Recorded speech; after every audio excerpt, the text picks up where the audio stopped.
پاکستان کو وہ سیاسی فتویٰ جس کے خلاف بھٹو، شیخ مجیب اور مفتی محمود ہم آواز ہوئے، اپنے وجود میں آئے اپنے وجود میں آنے کے ٹھیک 22 برس بعد یعنی 1969 میں پاکستان ایک بار پھر سوچ رہا تھا کہ اس کے قیام کا مقصد کیا تھا، آنے والے دنوں میں اس کی نظریاتی منزل کیا ہوگی۔ مختلف سیاسی منظر رکھنے والے لوگوں نے اس سوال کا مختلف جواب دیا۔ یہ جواب کیا رہے ہوں گے؟ انہیں سمجھنے کے لیے اس زمانے کے سیاسی صف بندی کو سمجھنا ضروری ہے۔ پاکستان میں علماء دیوبند کی ایک ممتاز شخصیت مولانا عبید اللہ انور سے سوانح سے تقسیم کی خبر ملتی ہے۔ مولانا عبید اللہ انور شخصیت اور جد و جہد نامی کتاب میں مصنف امجد علی شاکر لکھتے ہیں کہ پاکستان کی قومی سیاست اس وقت 5 سیاسی دھاروں میں رہ رہی تھی: اسلامی سوشلزم یا سوشلزم کی علم بردار جماعتیں جنہیں پاکستان پیپل پارٹی، نیشنل عوامی پارٹی، نیشنلزم کی علم بردار جماعتیں جن عوامی نہیں، مسلم لیگ کے مختلف گروہ جن کا نعرہ اسلام تھا، اسلام کے علم بردار جماعت جمعیت علماء اسلام، دینی جماعتوں کا ایک طبقہ کا الزام تھا کہ یہ جماعت سوشلزم کو قابل قبول قرار دے کر بائیں بازو کی جماعتوں کو دست بازو باندھ چکی ہے۔ اسلامی نظام کے حامی اور سوشلزم کی مخالف جماعتیں یعنی جماعت اسلامی مرکزی، جمعیت علماء اسلام، پاکستان کے سیاسی منظرنامے پر یہ تقسیم کس طرح عمل میں آئی ہوگی، اس کے پس منظر میں مقامی حالات کے علاوہ بین الاقوامی صورتحال کو نظر انداز نہیں کیا جا سکتا۔ پاکستان میں سوشلزم کا نعرہ ممتاز مورخ اور پاکستان اسٹڈی سینٹر کے سابقہ سربراہ ڈاکٹر سید جعفر احمد کہتے ہیں کہ پاکستان کے حصے میں آنے والے علاقوں میں بائیں بازو کے رجحانات اگرچہ کیا میں پاکستان سے پہلے پائے جاتے تھے، لیکن پاکستان پیپل پارٹی کے قیام کے بعد حالات میں بڑی تبدیلی رونما ہوئی۔ یہ تمام عناصر اس تازہ لہر میں بہ کر اس نئی جماعت کے دستے بازو بن گئے۔ اس نئی جماعت نے اپنے 4 نکاتی نصب العین میں سوشلزم کو بطور معاشی نظام اور اختیار کرنے کا اعلان کیا۔ یوں اس نعرے نے پاکستانی سیاست کے ٹھہرے ہوئے نظریاتی تالاب میں ارتعاش پیدا کر دیا۔ پاکستانی عوام کی ایک بڑی تعداد کے نزدیک یہ نعرہ پاکستان جیسے ملک میں نظریاتی انحراف کا درجہ رکھتا تھا۔ امجد علی شاکر کے مطابق اس کا ایک سبب مولانا عبدالحمید بھاشانی کی کسان کانفرنس بھی بنی۔ ان کے مطابق جماعت اسلامی نے اس کے خلاف آواز بلند کی اور یہ تصور دیا کہ جیسے اشتراکی انقلاب پاکستان کے دروازے پر آن پہنچا ہے۔ ڈاکٹر جعفر احمد اس تاثر کی مکمل طور پر تائید نہیں کرتے۔ وہ بتاتے ہیں کہ جماعت اسلامی ان واقعات سے بھی پہلے سوشلزم کے خلاف متحرک ہو چکی تھی۔ اس کا ثبوت یہ ہے کہ جماعت اسلامی کے پروفیسر خورشید احمد کی ادارت میں چراغ راہ نامی پرچہ سوشلزم نمبر کے عنوان سے ایک ضخیم دستاویز شائع کر چکا تھا۔ ان کے بعد نعیم صدیقی نے دارالفکر کے نام سے ایک ادارہ قائم کیا جس نے سوشلزم کے خلاف سینکڑوں پامفلٹ لاکھوں کی تعداد میں شائع کر کے ایک فضا قائم کر دی۔ یوں اس تصور کی تصدیق ہوتی ہے کہ جماعت اسلامی ان واقعات سے قبل ہی سوشلزم کے خلاف متحرک ہو چکی تھی۔ اس نظریاتی کشمکش میں جائجہ خان کے دور کی طویل انتخابی مہم نے بھی اہم کردار ادا کیا۔ سال بھر جاری رہنے والے انتخابی مہم نے نظریاتی کشیدگی میں غیر معمولی اضافہ کیا۔ سوشلزم کے خلاف فتویٰ بھی اس کا شخصانہ تھا۔ سوشلزم کے خلاف فتویٰ یہ فتویٰ مختلف مکاتب فکر سے تعلق رکھنے والے 113 علماء کرام نے جاری کیا۔ وقت گزرنے کے ساتھ فتوے پر دستخط علماء کی تعداد بڑھتی چلے گی۔ یہ فتویٰ 1 سال کی بنیاد پر جاری کیا گیا جس کے میں دعویٰ کیا گیا تھا کہ ملک میں 4 قسم کی سیاسی جماعتیں کام کر رہی ہیں۔ ان میں کچھ اسلامی نظام قیام کی بات کرتے ہیں جبکہ بعض جماعتیں انکار خدا، انکار رسالت اور انکار رسالت آخرت کرتی ہیں۔ یہ جماعتیں قرآن و سنت کا انکار کرنے کے علاوہ نظریہ پاکستان کے بھی منکر ہے۔ تیسری قسم کی جماعتیں مسلم تہذیب پر ہندو تہذیب کی فوقیت دیتی ہیں اور نیشنلزم اور سیکولرزم کے نفاذ کا نعرہ بلند کرتے ہیں، جبکہ دینی جماعتوں کی ایک قسم قرآن و سنت کا اقرار کرنے کے باوجود سوشلزم اور نیشنلزم کے دائی جماعتوں سے اشتراک اور اتحاد کرتے ہیں۔ سوال کیا گیا کہ ان جماعتوں کو مالی تعاون اور ووٹ دینے کے سمے شریعت کا کیا حکم ہے؟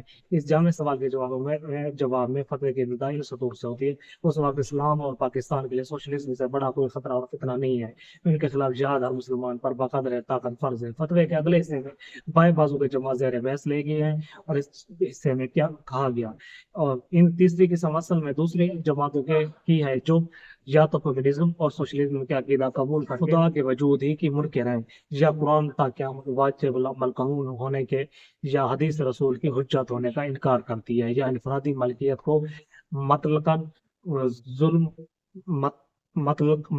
ظلم قرار دیتی ہے اور اس کے خلاف لوٹ مار کر کے دوسروں کے اموال اور جائیدادوں پر قبضہ کر لینے کو جائز قرار دیتی ہے۔ وہ بلا شبہ قرآن و سنت کی باغی ہیں۔ ایسے لوگوں کے کسی قسم کا اشتراک عمل حد میں اسلام کو مترادف ہے، ان کے ساتھ شریک ہونا، ان کی کسی قسم کی امداد کرنا یا ان کو موڑ دینا کفر کی امداد کرنا ہے اور سخت حرام ہے۔ فتوے کے تیسرے حصے میں تیسری قسم کی جماعتوں یعنی قوم پرست جماعتوں کا ذکر ہے، جنہیں نظریہ پاکستان کا مخالف اور ہندو کا دوست قرار دیا گیا، ایسی جماعتوں کی حمایت کو ناجائز قرار دیا گیا۔ فتوے کے چوتھے حصے میں ان دینی جماعتوں پر بحث کی گئی جنہیں سوال میں سوشلسٹ کے ساتھ اتحاد کرنے والی جماعتیں قرار دیا گیا تھا۔ فتوے میں کہا گیا کہ ان سوشلسٹ جماعتوں کے ساتھ معاہدہ اشتراک عمل اور ان کی باطل نظریات کو قوت پہنچانے اور ملک پر سوشلزم مسلط کرنے کا سبب بنے گا۔ اہل علم کو ان کے ساتھ اختلاف اختلاط مسلمانوں کے قلوب سے اس کافرانہ نظام کی نفرت کام کرے گا اور ان کے مسلمانوں کے صفوں میں انتشار پھیلانا اور ناواقف مسلمانوں کو اپنے دام میں لانے کا ذریعہ بنے گا۔ ایسے کرنے والے حضرات کتنے ہی نیک اور نیک نیت ہوں، مگر ان کے نیک نیتی صحیح عمل کے منطقی اور فطری نتائج کو نہیں بدل سکتے۔ اس لیے ان حضرات کی امداد و اعانت کا سارا فائدہ سوشلسٹ عناصر کو پہنچے گا اور ان کے چندہ یا ووٹ دینا ایسا ہی ہوگا جسے براہ راست سوشلسٹ عناصر کو ووٹ دیا جائے۔ یہ اس طویل فتوے کی بنیادی نکات ہیں جس نے پورے ملک میں ہجوم پیدا کر دیا۔ اس فتوے پر دو طرف سے رد عمل سامنے اور اس طرح واضح ہو گیا کہ ان کا ہدف کون سے طبقات ہے۔ اس زمانے میں بائیں بازو کے نظریات کی ترجمانی لیل و نہار نامی ایک ممتاز ہفتہ روزہ بھی کیا کرتا تھا۔ اس ہفتہ روزہ نے فتوی اور جواب فتویٰ نمبر شائع کیا۔ اس میں شامل تحریروں میں اس فتوے سے پیدا ہونے والے تصور کی تقدیر کرنے کے علاوہ ہم علماء کے اس طرز عمل کی نشاندہی کی گئی کہ وہ اسی طرح ہمیشہ نئے اور ترقی پسندانہ خیالات کا راستہ فتووں کے ذریعے روکنے کی کوشش کرتے ہیں۔ لیل و نہار کی اس خصوصی نمبر کو مدفانہ اور جارحانہ قرار دیا جا سکتا ہے۔ بھٹو مجیب ہم آواز ہو گئے۔ اس فتوے کے خلاف دو سیاسی طبقات نے آواز بلند کی، ان میں بائیں بازو کی جماعتیں خاص طور پر پاکستان پیپل پارٹی شامل تھی۔ اس جماعت کی طرف سے فتوے کو سامراجی طاقتوں کے مقاصد کے حصول کی کوشش قرار دیا گیا۔ اس عہد کے ایک ممتاز صحافی جمیل احمد رانا صاحب نے اس رد عمل کو مرتب کر کے ہفتہ روزہ آئین میں شائع کیا۔ بائیں بازو کے چند اہم رہنماؤں کی بیانات سے اندازہ ہوتا ہے کہ فتوے کے خلاف ان کا رد عمل قابل سخت تھا۔ یہ رد عمل ہفتہ روزہ لیل و نہار کے علاوہ دیگر قومی اخباروں میں بھی شائع ہوئے۔ پاکستان پیپل پارٹی کے چیئرمین نے اس زمانے میں اپنے متعدد بیانات میں کہا، یہ فتویٰ جاری کرنے والے سامراجیوں کے پٹھوں ہیں اور جو لوگ مسلمانوں کو کافر کہتے ہیں وہ خود کافر ہیں۔ جو لوگ اس پیسے لے کر مسلمانوں کے خلاف فتوے دیتے ہیں ہم انہیں فکس اپ کریں گے۔ انہوں نے کافروں کی خدمت کی ہے۔ پاکستان پیپل پارٹی کے سیکرٹری جنرل جے اے رحیم نے اس فتوے کو جھوٹی سازش قرار دیا۔ ڈاکٹر مبشر حسن نے کہا کہ ان فتووں کا شر بھی نہیں ہوگا جو سر سید اور اقبال کے خلاف فتووں کا وہ کرتا ہے۔ سر سید اور اقبال کے خلاف فتوی کا ہوا تھا۔ عوامی نیشنل پارٹی بھاشانی کو گروپ کے مجلس عاملہ نے اپنی قرارداد میں فتوی کو شرح ریزی کے علاوہ جگیرداروں اور سرمایہ داروں اور سمراج کو فائدہ پہنچانے کی کوشش قرار دیا۔ عوامی لیگ کے سربراہ شیخ مجیب الرحمان نے اس فتوی کو غاصبوں کے ہاتھ مضبوط کرنے اور عوام کے مسائل میں اضافے کی کوشش قرار دیا۔ جماعت اسلامی کے کردار پر سوال اور مذہبی جماعتوں کا رد عمل اس فتوی کے خلاف دوسرا رد عمل دینا دینی طبقات اور خاص طور پر جمعیت علماء اسلام ہزاروی گروپ کی طرف سے آیا جس کی قیادت مولانا مفتی محمود صاحب کے پاس تھی۔ انہوں نے روزنامہ ابروز میں شائع ہونے والے ایک بیان میں کہا کہ ان فتووں سے پریشان ہونے کی ضرورت نہیں۔ اسی اخبار میں شائع ہونے والے ایک اور بیان میں انہوں نے کہا کہ فتویٰ جاری کرنے والے اس کے ذریعے نہ سرمایہ داری نظام بچا سکتے ہیں اور نہ آنے والے عوامی انقلاب کو روکا جا سکتا ہے۔ ایک اور بیان میں انہوں نے اشارہ کیا کہ یہ فتویٰ ایک سیاسی جماعتوں کے اشارے پر جاری کیا گیا۔ انہوں نے کہا کہ کچھ نام نہاد علماء نے ایک سیاسی جماعت کے اشارے پر سوشلزم کے خلاف جو فتویٰ جاری کیا وہ سازش ہے، یہ سازش پاکستان کے 12 کروڑ عوام کے خلاف ہے۔ مولانا مفتی محمود صاحب نے اس فتوے کے سلسلے میں جو بات اشارے میں کی وہی بات مولانا عبید اللہ انور صاحب کی سیاسی سوانح حیات میں زیادہ وضاحت کے ساتھ کہی گئی۔ امجد علی شاکر نے مولانا احتشام اللہ صاحب کے ایک خط کے حوالے سے لکھا کہ یہ فتویٰ جماعت اسلامی کے اشارے پر لکھا گیا۔ پروفیسر سلیم منصور خالد صاحب اس دعوے کی تردید کرتے ہیں کہ ان کا کہنا ہے کہ اس فتوے پر جماعت اسلامی سے وابستہ کسی عالم دین کے دستخط نہیں ہے، اشارے کا تو سوال ہی پیدا نہیں ہوتا۔ اسی زمانے کے اسلامی نظریاتی کونسل کے رکن اور ممتاز عالم دین مفتی ضیاء الدین کاکا خیر کا ایک طویل مضمون شائع ہوا۔ اس مضمون میں انہوں نے اس فتوے کو درست قرار دیا اور کہا کہ فتویٰ دینے والے علماء صاحبان کردار شخصیت ہیں، یہ ممکن ہے کہ وہ کوئی ہلکی بات کہے یا کسی مفاد کے تحت دین کے مزاج کے خلاف کوئی غلط بات کہے۔ انہوں نے اپنے مضمون میں یہ بھی یہ گواہی بھی دی کہ اس میں جماعت اسلامیہ سے وابستہ کسی ذیلی تنظیم کے کسی رکن نے حصہ لیا یا کوئی کردار ادا کیا۔ فتوے سے جماعت اسلامی کے تعلق اور دیوبند کے تھانوی مکتبہ فکر سے تعلق رکھنے والے علماء کے ذکر سے علماء کی وہ بہت بڑی تعداد میں پس منظر میں چلی گئی جنہوں نے اس فتوے پر دستخط کیے گئے۔ فتوے پر دستخط کرنے والے علماء کی ایک بڑی تعداد کا تعلق مشرقی پاکستان سے ہے، جبکہ دستخط کرنے والے علماء کے غالب اکثریت ایسے ناموں پر مشتمل ہے جن کی اپنے جداگانہ شناخت ابھی تک قائم ہے۔ نمایاں سنی علماء مولانا ظفر احمد عثمانی صاحب، امیر مرکزی جمعیت علماء اسلام کی پاکستان، مفتی محمد شفیع صاحب، مولانا احتشام اللہ صاحب، مولانا شاہ مولانا صاحب، مولانا سید محمود احمد رضوی صاحب، مولانا محمد بخش صاحب، مسلم سمیت کئی درجن دیگر علماء شامل ہیں، جبکہ نمایاں شیعہ علماء سید محمد دہلوی، علامہ ابن حسن جارچوی، علامہ ابن حسن جارچوی صاحب کے علاوہ بہت سے دیگر علماء شامل تھے۔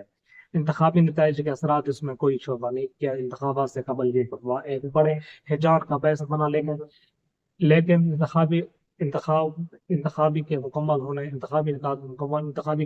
کے ساتھ ہی اس کے اثرات ظاہر ہو گیا۔ امجد علی شاکر نے لکھا کہ مولانا احتشام الافغانی سے جو خود فتویٰ دینے والوں میں شامل تھے، ذوالفقار علی بھٹو کے اتحادی بن گئے اور ان کے پورے دور حکومت روایت ہلال کمیٹی میں سربراہ رہے۔ اگر یہ فتویٰ اتنا جلدی اپنا اثر کھو بیٹھا تو کیا سبب تھا کہ انتخابات سے قبل رویوں میں اتنی شدت پیدا ہو گئی؟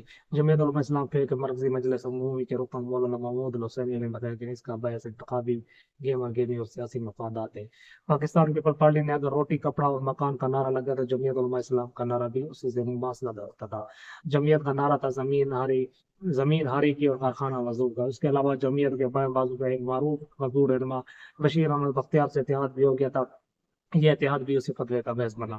عرب سوشلزم کا اثر ڈاکٹر جعفر احمدی صورتحال کے ایک اور توجیہ بھی بیان کرتے ہیں کہ انہوں نے بتایا کہ جمعیت علماء اسلام سے وابستہ علماء کا ایک بڑا طبقہ اس زمانے میں متعارف ہونے والے عرب سوشلزم کا قائل تھا اور سمجھتا تھا کہ پاکستان میں مسائل کا حل بھی اسی نظام میں ہے۔ ڈاکٹر جعفر احمد کے تجزیہ کا تصدیق جمعیت علماء اسلام کے ترجمان جریدہ ترجمان اسلام کے مندرجات سے ہوتی ہے۔ اس جریدے کے ایڈیٹر مسلسل ایسی تحریروں اور تجزیہ کے شائع کیا کرتے تھے جن سے سوشلزم کی حمایت یا اس کے لیے نرم گوشے کا تصور مضبوط ہوتا تھا۔ 4 جون 1969 کے ترجمان اسلام میں لکھا، اشتراکی نظام اپنے مسائل میں محض اقتصادی اور معاشی تبدیلیوں کا نظام ہے جس کا کوئی واقعی تعلق نظریاتی اقتداری افکار سے نفیاً واسطہ نہیں ہے۔ اسی طرح روزنامہ حریت میں مولانا مفتی محمود کا ایک بیان شائع ہوا جس میں انہوں نے کہا کہ ہمارا اصل دشمن سرمایہ دارانہ نظام ہے، سوشلزم سے اسلام کا کوئی خطرہ نہیں ہے۔ جس طرح فتویٰ دینے والے علماء نے حالات میں تبدیلی کے بعد فتوے کا ہدف بننے والی سیاسی قوتوں سے ہاتھ ملانے میں کوئی مذائقہ نہیں سمجھا، اسی طرح فتوے کا ہدف بننے والی جماعت علماء اسلام جمعیت علماء اسلام نے فتوے دینے والوں کے ساتھ رابطہ ضابط بنانے میں کوئی رکاوٹ محسوس نہ کی۔ مولانا محمود الحسینی نے بی بی سی کو بتایا کہ انتخابات کے بعد جمعیت علماء اسلام کی جماعت اسلامی اور مرکزی جمعیت علماء اسلام کے ساتھ تعلقات میں اعتدال پیدا ہو گیا۔ مرکزی جمعیت علماء اسلام کو ترجمان اسلام کے ایڈیٹر ڈاکٹر کمال سے ان کے نظریات کے طلب سے شکایت تھی۔ مولانا مفتی محمود صاحب نے اسی جماعت کو یقین دلایا کہ انہیں سبکدوش کر دیا جائے گا۔ اسی طرح جماعت اسلامی کو یقین دہانی کرے گی کہ مولانا غلام غوث ہزاروی سے وہ غیر فعال کر دیا جائے گا۔ مولانا ہزاروی جماعت اسلامی اور اس کے بانی مولانا سید ابو العلا مودودی صاحب پر کڑی تنقید کیا کرتے تھے۔ پاکستانی سیاست کا یہ دور شاید وہ دور ہے جس کے بارے میں کہا جا سکتا ہے اس میں فریقین کی طرف سے بھرپور طریقے سے نظریاتی سیاست کی گئی۔ یہ حقیقت اپنی جگہ، لیکن اس نظریاتی کشمکش میں اتنی شدت پیدا ہوگی کہ لوگوں کے سماجی تعلقات متاثر نہیں ہوئے، بلکہ کسی کا نام لیے بغیر ہی صحیح کفر کے فتوے بلکہ کسی کا نام لیے بغیر ہی صحیح کفر کے فتوے تک جاری کیے گئے۔ یہی دور اس اعتبار سے بھی یادگار رہے گا کہ اس میں ایک بار پھر ثابت ہو گیا کہ سیاست دنیا میں مذہبی فتویٰ کوئی خاص اہمیت نہیں رکھتا۔ یہ فتویٰ جن سیاسی قوتوں کے خلاف دیا گیا تھا وہی انتخابات کے نتیجے میں طاقت بن کر ابھری اور فتوے کا سہارا لینے والی قوتیں اس مارکے کے بعد بکھر کر رہے گی۔ واقعات جماعت اسلامی کے اس دعوے کی تائید کرتے ہیں کہ اس فتوے سے اس کا کوئی لینا دینا نہیں تھا۔ پھر کیا وجہ تھی کہ اسے اس فتوے کا بوجھ برداشت کرنا پڑا؟ اس سوال کا ایک جواب ڈاکٹر جعفر احمد فراہم کرتے ہیں اور ایک مولانا محمود حسینی صاحب مولانا حسینی کہتے ہیں کہ مولانا مودودی صاحب نے مسئلہ ملکیت زمین نامی کتاب لکھ کر لینڈ ہولڈنگ کی حمایت کی تھی، جبکہ جمعیت نے زمین ہاری کا نعرہ لگا کر اس تصور کی نفی کی تھی، اور یہ تصور جماعت اسلامی کو مہنگا پڑا۔ ڈاکٹر جعفر احمد صاحب کہتے ہیں کہ جماعت اسلامی نے چونکہ پہلے سے ہی سوشلزم کے خلاف مہم چلا رہی تھی، اس لیے فطری طور پر اسے بھی فتوے کا ہم خیال گردانا گیا۔